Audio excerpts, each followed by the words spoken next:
কাশ্মীর ট্যুরের আজকে ৪ নাম্বার দিনে আমরা চলে যাই গুলমার্গে।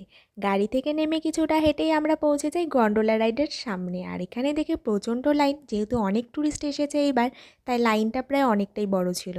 প্রায় ২ ঘন্টার বেশি আমাদের লাইনে থাকতে হয়। তারপর আমরা রোপওয়েতে উঠে পড়ি। আর এত সুন্দর ভিউ দেখতে দেখতে আমরা উপরে চলে আসি, মানে ফার্স্ট ফেজে। আর এখানে তো প্রচণ্ড ভিড় ছিল, আর আমাদের সেকেন্ড ফেজেরও টিকিট কাটা ছিল, তাই আমরা এখানেও লাইন দিয়ে দিই। আর কিছুক্ষণ পরেই আমরা পৌঁছে যাই একদম পাহাড়ের টপে, মানে সেকেন্ড ফেজে। আর এখানের কিন্তু ভিউগুলো সত্যিই বলতে দারুণ ছিল। যেদিকেই তাকাই সেদিকেই সাদা বরফের চাদর মনে হচ্ছিল। তারপর আমরা এই বরফের মধ্যে ম্যাগি খেয়ে নিই।